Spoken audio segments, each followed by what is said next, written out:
Naam, kwa majina mimi naitwa Hussein Kubwa, ninapatikana hapa Cleveland Ohio. Nimekuja nizungumzie swala muhimu sana kuhusiana na mkopo wa IOM.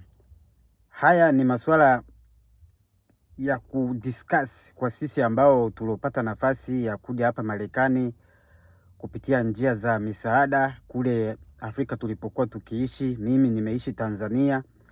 Pale kulikuwa kuna mashirika ya UNHCR na mashirika mbalimbali ambayo yalikuwa yakitoa misaada kwa upande wa wakimbizi kwenye masuala ya chakula, migawanyo ya vitu, nguo, vitu vingi sana tulikuwa tukivipata huko kambini kwa msaada wa haya mashirika ambayo yalikuwa yakiongezewa nguvu kwa upande wa fedha na Umoja wa Kimataifa. Watu wengi walifikiri kwamba ni zile nchi husika ndizo zilizokuwa zinasaidia wakimbizi kupata hii misaada. Yes, zile nchi husika zilikuwa zinatoa hifadhi kwa hao wakimbizi ambao waliokimbia kwenye makambi mbalimbali.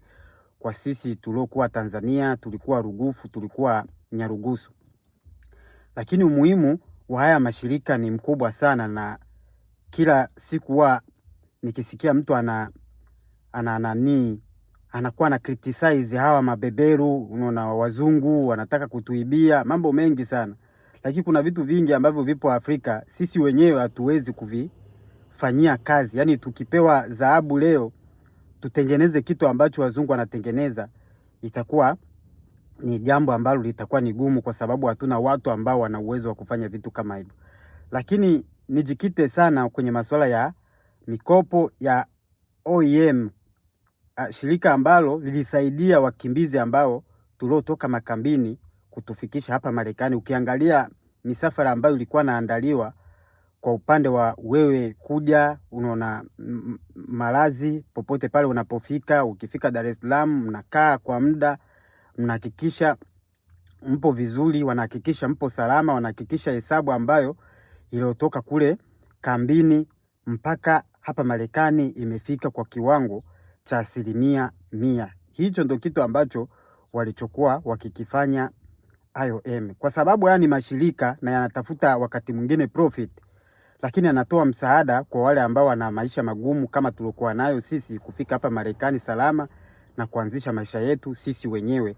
Hivyo walikuwa wakitoa nafasi ambazo sisi tulikuwa hatujui. Yani ukija kwenye mfumo huo wa IOM kuja hapa Marekani, au kwenye haya mashirika ambayo yanasaidia wakimbizi kufika hapa Marekani, mtu alikuwa anakuja hapa bila kujua kama utakuwa na fedha ambazo utazirudisha. Lakini ukishafika hapa unakuwa unatumiwa bili ya kusema kwamba ulipe deni la IOM, ambalo ni muhimu sana wewe kulifanyia kazi, kwa sababu ili ufike hapa, ili ufanye kazi, ili upate pesa, hawa IOM ndio waliofanya nguvu nyingi zilizotufanya sisi tufike hapa na tuone kwamba tuna enjoy maisha yetu. Kwa hiyo kulipa mkopo wa IOM hapa Marekani ni swala ambalo sisi Wakongomani tunatakiwa tulichukulie serious, na mikopo hii ya IOM inaenda kukupa uwepesi wa wewe kufungua credit card ambayo itakupa pointi ambazo zinaweza zikakufanya wewe uchukue mikopo mingine. Hichi ni kipimo cha wewe ambaye uliopewa mkopo, umekuja Afrika kwa njia ya kutaka kuishi hapa, lakini utalipa kidogo kwa ule msaada ambao walikufanyia, kwa sababu mambo mengi hatukulipa. Ndege hatukulipa, na unajua bei ya ndege kuja hapa ni very expensive kwa vile ambavyo walikuwa wakifanya. Ukikata ndege hapa, hata wewe mwenyewe utaona ni jinsi gani hizi ndege zinakuwa zina costi hela. Ukiwa na familia watoto 4 5, sasa ikiwa ni kawaida wewe ndio unalipa hizo hela, utajikuta kwamba unalipa pesa nyingi sana za nauli ya kuja hapa Marekani. Na hivyo walikuwa wakikupatia njia ya wewe kupokelewa sehemu yoyote ile unayofika. Kwa sisi, mimi binafsi experience yangu, tulikuwa tukikuta hao watu wa OEM au IOM sehemu zote pale unapofika. Mkifika kwenye airport fulani, mnakuta wapo pale wanawasubiri, wanawapa mwongozo, mnapanda ndege mnakuja. Yani wanawekwa sehemu mbalimbali ili kuhakikisha wewe umefika salama. Kwa hiyo ni watu muhimu sana ambao sisi Wakongomani, ndugu zangu, tulipe pesa ambazo zilitusaidia sisi tukafika hapa, tukaanza kufanya makazi na tukaanza kupata hela kama unavyopata leo. Kwa hiyo wema inabidi ulipe kwa wema. Unajua sisi Wakongomani kidogo ni wagumu sana kwa masuala ya kulipa madeni, lakini nataka nije niwakumbushe kama ndugu yenu, mkopo wa OEM unakupa wewe uhuru wa kuishi na kuthamini kile ambacho shirika hili ambalo lilitusaidia kutoka kambini mpaka tukafika hapa na kuhakikisha sisi tunaishi maisha ya kujitegemea. Walikuwa wapo na sisi mpaka wanakufikisha wewe kwa kesi weka ambaye atakayechukua majukumu ya kukupa wewe msaada na mazingira ya wewe kuishi hapa Marekani. Sote tuliyaona hayo na sote tulipitia hayo kwa wale ambao tuliokuja hapa Marekani kwa njia ya ukimbizi. Kwa hiyo kulipa deni la OEM linakupa nafasi ya kuifanya credit yako, yani historia yako ya njia ya mkopo iwe ni njia ambayo ipo salama, na hivyo unaweza ukaanzisha safari yako ya kuchukua credit card hapa Marekani na kuonekana kwamba na wewe una uwezo wa kulipa deni na kuanza kuaminika kwa masuala ya mikopo hapa Marekani, hasa kwa wale ambao mna plani ya kununua nyumba hapa Marekani ya mkopo unaipata ikiwa utakuwa na credit card ambayo itakuwa na namba ambazo zinazoitafuta historia yako kwa masuala ya mikopo, na hivyo watachambua mkopo wote ule ambao wewe ulikuwa nao na ulikuwa unaulipa kwa wakati gani. Ukiwa unaulipa late, namba za credit yako zitashuka. Ikiwa ulikuwa nalipa on time, kwamba nimelipa hili deni nimemalizana nalo mapema, hiyo itajenga historia nzuri kwa upande wa credit card yako, na hivyo unaweza ukaapply kadi hapa ikaendeleza zile namba kuzipush haraka, na hivyo ndani ya miaka michache unaweza ukachukua mkopo mkubwa na shirika la mikopo hapa Marekani likakuamini kutokana na hiyo historia ambayo itakuwepo ya wewe kulipa deni la OEM, na hata hivyo ujitengenezee credit hapa Marekani ya kuchukua vitu kwa mkopo na kulipa mapema. Mimi nilipa mkopo wangu mapema sana baada ya kuona hawa OEM wanalipa, yani wanatuma bili ambazo zilikuwa zinasema kwamba utakuwa unalipa $45 zile kipindi kile tunaingia hapa, $45 kwa mwezi, $45 kwa mwezi. Mimi nikaona kwamba hii hela itakuwa ni ndogo sana, mimi kumaliza hili deni kama walivyopanga itakuwa ni ngumu sana. Kwa hiyo nikachukua ile hesabu ambayo ilikuwa imebaki, nikawapigia simu zao huwa wanapokea, nikalipa deni langu likaisha na yale mabarua yakakata. Na hivyo ndivyo unaweza ukafanya hata kwa upande unachukua nyumba ya mkopo. Nyumba ya mkopo ukiacha hiwe kwenye pesa au kwenye mfumo ule, kwa mfano umechukua nyumba ya 150 alafu wamekukadiria uwe nalipa 1000 kwa mwezi kama rent ili kupunguza hiyo deni haitopunguka. Itakuwa inapunguka, lakini itakuchukua muda mrefu sana, na ndio maana pale watu huwa wanasema kwamba haya madeni ya mikopo yanachukuaga miaka 30. Na sio kwamba wanadanganya, anachukuaga miaka 30 kama ulipi tofauti na ile speed ambayo wamekuwekea. Kwa hiyo ukichukua mkopo ambao wanakuambia kwamba ulipe 1000, wameshakadiria kuna makato mbalimbali yanakuepo, lakini ukiwa unapata hela, tuseme umepata tax, unaenda kupunguza hiyo deni au ukawa unalipa zaidi ya hizo, kile kiwango ambacho utakuwa unakiongeza ndicho kitakachofanya bili ambayo ungeilipa miaka 30 ikapungua kwenye miaka michache kutokana na ule uharaka ambao wewe unaotumia, au zile pesa ambazo unazoongeza zitakuwa zinapunguza deni yako kwa speed. Hapa sizungumzii swala la mikopo ya nyumba, nilikuwa nazungumzia swala la jinsi gani mikopo ya OEM ambayo mimi na wewe tulikuwa hatujui, tukaanza kupewa mabili tukafika hapa Marekani.